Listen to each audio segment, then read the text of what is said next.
Good morning, good afternoon, and or evening, and welcome back to The Den, and to the first of a new kind of review on the channel that I'm calling Early Access Game Reviews, or E.A.G reviews.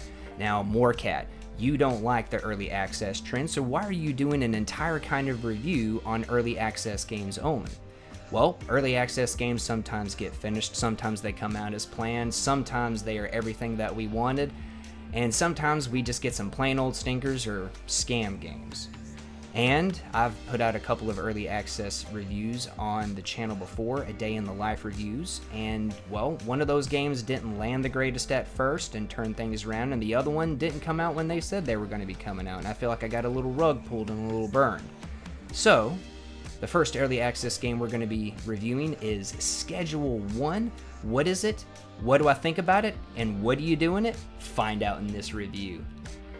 Now, before we get into the good stuff about Schedule 1, first I need to let you know that this game is developed and published by TVGS, or Tyler's Video Game Studio. Now, if that sounds like it's a one-man show, that's because it is a one-man show. Tyler has made this game by himself. This is an indie game that is produced and published by one guy. Now, there has been some collaborations with things like graffiti and I think some of the music, but pretty much just done by the one guy. And just like TVGS, we here at Morecat's Den do not condone the production, the sale, the manufacture, the trade, the bartering, or any exchange thereof of said Schedule 1 substances. Now, Schedule 1 at its core is a business management simulator game. You have your products that you have to get your ingredients for from different places, and then you can grow what you need to and harvest what you need. And then you have two main options at that point. You can either begin the mixing loop, which is the deepest part of the production process in terms of gameplay value, or you can get off into straight up selling it. Now, the mixing loop, as I said, is the deepest part of the production loop. You can take one strain, you can mix various different ingredients into it, and then it has different effects. It could be more potent, it could be worth more, it could even be worth less depending on what you mix in there. And you can even do things like mix in the same ingredient at two different points in the production process and get two different effects from it. It's very deep, there's a lot of fun, a lot of mixing and then trying this, and just it's a whole gameplay loop, and it's really fun to try to sit there to figure out what things you're going to do to try to make the most potent or best or goofiest product that you can. Now, as I said, you got to get out there and you got to sell your product. Why? Because the goal is to make all the money in Highland Park. All the kipper snacks. And you're going to have to make sure that you avoid the cops while you're doing so. Yes, Schedule 1 has a wanted system in it. The cops might want to body search you, or they might see you out after curfew, or they might catch you doing something that you're not supposed to be doing, like selling some of your products, and then they'll be on you. And they will try to arrest you. If you get arrested, you'll have to pay some fines. They'll confiscate any of your illicit products. Or you can fight back or run away. And if you do the run away or the fight back part, eventually you will become wanted, dead or alive. And then the cops won't be trying to tase you or handcuff you or arrest you. They'll be trying to shoot you on sight. For a one-man indie game, this is a really well-developed cop wanted system, however you want to term it. Now, once you've got all this money, of course you have to keep growing your business. So how do you do that? How do you keep growing your business? Well, you have multiple different properties you can own that you can then produce your products out of, and then you also have multiple different businesses that you can acquire, so that way you can launder money, because you only have so much that you can deposit in your account per 7-day period in the game, and once you've reached that weekly limit, you have to launder money to keep having clean money to keep operating your business with. Now, once you've acquired these funds, you also have a warehouse over here that you can spend those funds at to help you acquire weapons to defend yourself against the cops or other people. You also have improved equipment that you can use to speed up or produce more from your business. And they also have employees that you can hire out of the shady warehouse to help you automate your business. Now, this is one of the aspects of the game that I haven't gotten too deep into. But when you have employees, they will help you automate your business. They will help you grow, harvest, produce, mix, package, and get things ready for sale. They don't completely automate the process, at least in my experience thus far, but they do help to automate the process so you can be much more hands-off and explore more of Highland Park or recruit more customers or various other things. And that is just scratching the surface of the business management simulator part of the game. The mixing, the acquiring properties, the selling of your product, the acquiring of employees to help you automate things. It is not a flat business management simulator type game, right? But more than just the business management simulator part of the game, Schedule 1 has a lot of charm, and Tyler has done an exceptional job building this charm into the game. As I said, with the mixing loop, you can mix in various different ingredients to make more potent strains or give them different effects. These can be things like gingeritis, in which case whoever consumes your product will turn pale-skinned and get red hair. You could have cyclopean, which will turn the consumer of your product into a one-eyed individual. You can even give them effects like toxic, which will make them vomit, laxative, which will make them have diarrhea, and you can even mix in multiple different things to get a product like one of my friends, Miss Macabre, has, where they will get diarrhea and then explode. Yes, you can do a lot of fun and different goofy things. You can even sample your own products yourself to see what they do. Me personally, I like to use all the NPCs in the game for that. Now, you can also name your products. You can either give it a custom name or there's a random name generator that'll generate some names for you, and this is where you can get pretty goofy. I mean, you can get various different products with names like Sour Nanner, Pocket Pussy, Aspen Death, LA Thunderfuck, just all sorts of different goofy names that you can get in there or increase the goofiness of whatever you're selling. Now, the NPCs that you sell to are another part of the charm. You got some goofy names and some goofy characters that you'll find around the world. You've got Greg, who looks like Trevor from GTA.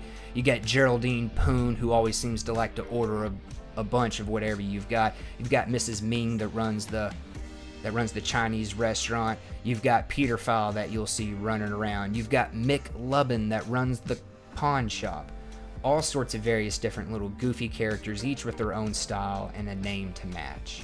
But the charm doesn't stop there. As I said, Mick Lubin has a pawn shop. That was something that was added into the game, and there's other kinds of shops too. You've got the Piss Hut, which you can't really get anything from, but it's just a funny name for a liquor store. And then you've also got the tattoo shop. You've got a barber shop where you can change your hairstyle. You've got a clothes shop in which you can change your outfit and your look. You've got a jewelry store if you want to add some bling. And you've also got the realty store. And you've also got the realtor that allows you to buy your other properties or business properties to help launder money. But there's still more charm yet. There are cars in the game. You have great ones like the Viper, which is a van. It's got the most storage. And then you've got the Shitbox, which is just the cheapest car, and it looks like a piece of crap. You've also got the sports car that doesn't have a lot of storage, but it's fast and really expensive. You also have a luxury car in there if you want to be the kind of high roller business manager, right? Whatever kind of car you want to fit for your personality. But they are not even the fastest vehicles in the game. No, the fastest vehicles in the game are the skateboards, and you can pick these up from Jeff down at the Shred Shack, which is a skate shop inside of a cargo container. And Jeff, well, he looks like the exact kind of person that would consume your products. And you can get from him one of 5 different skateboards, and these have different effects, I guess you could say. They have different stats. Some skateboards are faster than others. Some maintain their speed better than others, but the fastest vehicle in the game is Jeff's golden skateboard. That's right, there's nothing like zooming down the streets on a skateboard, skating past cars, outrunning cars, popping an ollie over a curb to fly down some stairs and across a street and into an alleyway. It's a lot of fun. It can take a little bit of getting used to at first, but once you get the hang of it, it is a lot of fun. I can't tell you how much fun I've had just kind of zooming around the streets of Highland Park and then unlocking the camera so I can rotate around and look at everything unfolding in the city as I'm zooming past, see all the different people, and you can even knock people over. Just be careful. You don't want to knock a cop over. Yeah. So, Morecat, you've been yapping, you've talked all sorts of different stuff about the game, you've told us about the charm, you've told us about the business management, but I have to know, Do you recommend it? Well, for these early access game reviews, I don't have a recommendation. I don't. It's a game still in early access. Tyler could finish across the finish line strong. He can make one of the greatest indie games ever made, or it could absolutely flop and it could turn out to be a rug pull scam down the road. I don't really put much stock in that last one. I put more stock in that second one where you know Tyler's going to deliver like one of the best indie games we've ever seen. Gassing it up a bit, but that's just how much I've liked the game. Yes, I like Schedule 1. It's an early access game. It is not complete. I don't have a recommendation for it, but I do like it. It's fun. It's charming. It's something I can kind of unplug my brain and just unwind with. It's got a great music soundtrack to it. I could sit there for a few minutes every time I boot up the game and I just listen for like anywhere between like 2 and 5 minutes. I just listen to that menu music. It's good. And then you have all sorts of other songs that play while you're going throughout your day. It's very well-made music, and it absolutely fits in with the game. Also, it's a bit of a quirky game. Playing with friends, you can have all sorts of unexpected adventures. You can play with up to 3 of your friends at once, and it's even better with friends. You can also export your saves, so you could export them, have them as a save file, go load up on somebody else's game, import your save file, and then you guys can play on their computer or over at their place with your save file. It's really great. There's a lot of consideration that's been put into this game for little things by Tyler, and he's been constantly improving. Well, I shouldn't say constantly, but he has been releasing updates as he can to improve things, and each one has been an improvement. This is a game that I find as addicting as some of the products that I sell in it. And that's a quote from Miss Macabre. But it's a good one, and it matches my exact sentiments on this game. It's got great playtime value. I spent $20 on the game, and I've already gotten like 85 hours out of the game in total. It's a game that keeps me coming back for more. It's a game that I have a desire to play, that I want to play. I enjoy it. And I find it really fun.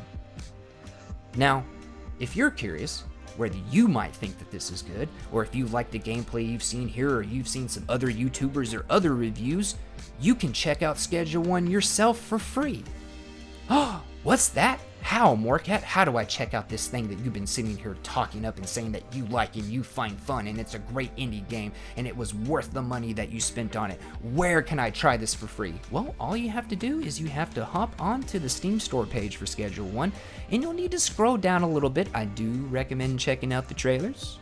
I do recommend checking out the screenshots, but if you scroll on down, you're going to see the Early Access Game Advisory, and right below that is this really special green box that says download Schedule 1 free sample. There's a free demo on Steam, and you can download it and you can try it out, and even though the game's been sold and the game's been out for a little while, the demo is still up there. So if you're even the slightest bit curious, I would download that free demo, I would check out that free demo, and I would use that as the main deciding factor, the main weight, if you will, on whether you think you should check out Schedule 1 as a purchase. I can tell you that I've had fun. I can tell you that it's got great playtime value. I can tell you that Miss Macabres have fun. I can tell you that it's a game that a lot of people have been having fun with. There's a lot of goofy stuff you can do. There's a lot of charm to the game, and it's a well-developed gameplay loop. But I don't have a recommendation for it, because it's an early access game.